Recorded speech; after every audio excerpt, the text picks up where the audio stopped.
on corrige les exercices 2 et 3. Donc c'est savoir utiliser un tableau de variation. Donc question 1, il faut trouver l'ensemble de définitions de f. L'ensemble de définitions, je vous avais dit, c'est l'intervalle sur lequel f de x existe. Donc entre -2 et 4. On le voit aux extrémités du tableau. Donc f est défini sur l'intervalle -2, 4. Question 2. Quelle est l'image de 0 par f? L'image de 0, donc x vaut 0, l'image, c'est -3. Jusque-là, pas de problème. Maintenant, préciser les intervalles sur lesquels f est croissante. F est croissante. On regarde les intervalles correspondants sur l'intervalle 0, 1. On regarde quand est-ce que la flèche monte, ici. Donc l'intervalle, on le voit entre 0 et 1. Maintenant, f est décroissante. Sur quel intervalle? On regarde quand est-ce que quand il y a une flèche vers le bas, sur l'intervalle -2, 0. Et sur l'autre intervalle, c'est 1, 4. Voilà. Donc ça, pour l'instant, j'espère qu'il n'y a pas de problème. Ensuite, on doit tracer une représentation graphique de f possible. C'est-à-dire, normalement, il y a autant de graphiques que d'élèves, que de possibilités, que de ce que vous avez fait. Vous avez tous un graphique à peu près différent. Bon, c'est possible que certains ont à peu près le même aussi. Donc, on regarde, c'est défini sur l'intervalle -2, 4. Donc je repère, -2, 4. Ok. Alors, pour des raisons pratiques, moi je vais aller de 2 carreaux en 2 carreaux ici. Donc 1, 2, 3, 4, pour que ça soit plus grand. -2, ok.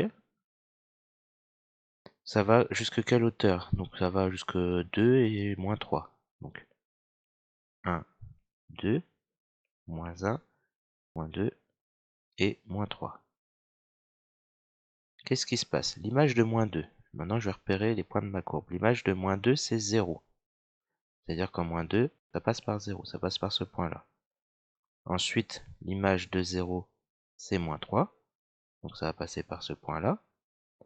L'image de 1, c'est 2, donc ça passe par ce point-là. Et ensuite, pour 4, c'est -1, ça passe par ce point-là.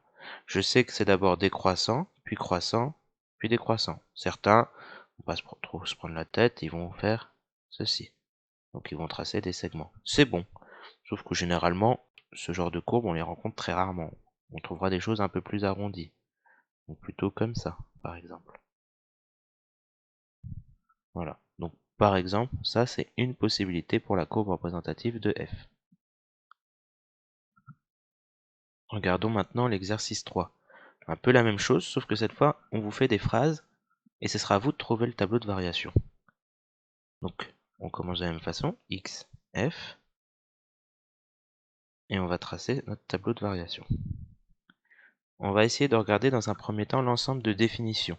C'est marqué au tout début, sur l'intervalle 0, 5. F est croissante sur l'intervalle 0,2. Donc entre 0 et 2, je vais mettre une flèche qui monte. Et sur 4, 5. Donc c'est-à-dire je vais mettre un 4, et ça monte entre 4 et 5. Sur l'intervalle 2, 4, c'est décroissant. Voilà. Maintenant je repère les images qu'on me donne juste en dessous. Donc f de 0, ça vaut 1. F de 2, ça vaut 3. F de moins 4, F de 4, pardon, ça vaut -1. L'image de 5, je ne l'ai pas, alors je ne vais pas inventer une valeur puisque je ne le connais pas. Question 2. Sachant que f de 3 et f de 0, f de 5 égale 0. Ah, f de 5 vaut 0. Donc je peux mettre 0 ici. Maintenant, je dois tracer une allure possible pour f.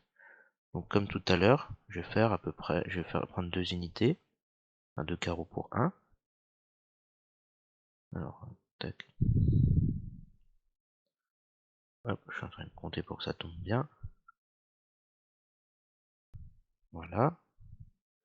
Donc 0, 1, 2, 3, 4, 5.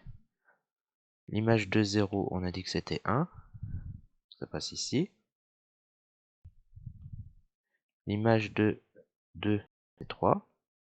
L'image de 4, c'est moins 1. L'image de 5, c'est 0. On me donne une autre information aussi, c'est que f de 3 vaut 0. Regardez dans l'énoncé, f de 3 est égal à 0 aussi. Donc l'image de 3, c'est 0. Donc ça passe par ce point-là. Maintenant, je trace l'allure. Donc, je remets bien tout ça. Hop, voilà. Donc entre 0 et 2, ça monte, sachant que ça passe par ces points-là. Ensuite, entre 2 et 4, ça descend, sachant que ça passe par les points que j'ai notés. Et entre 4 et 5, ça augmente.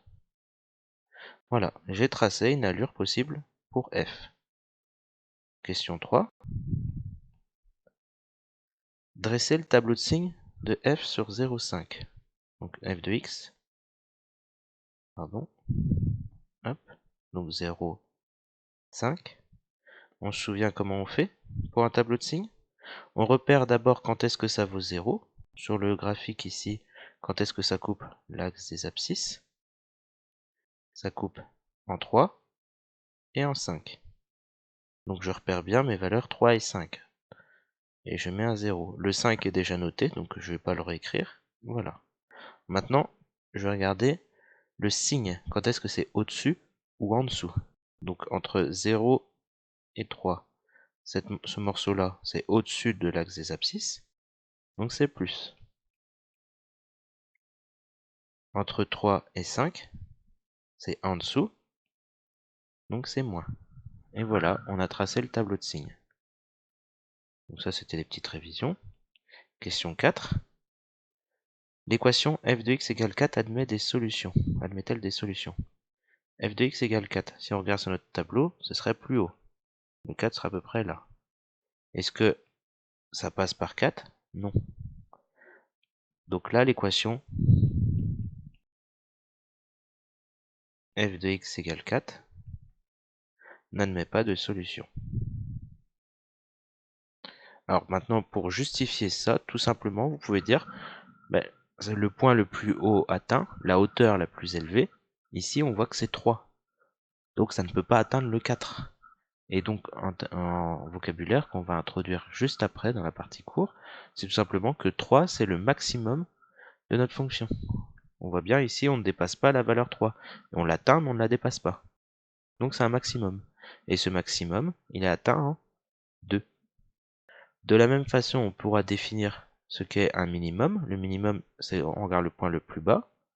Donc ici le minimum ça sera moins 1, atteint en 4. Voilà.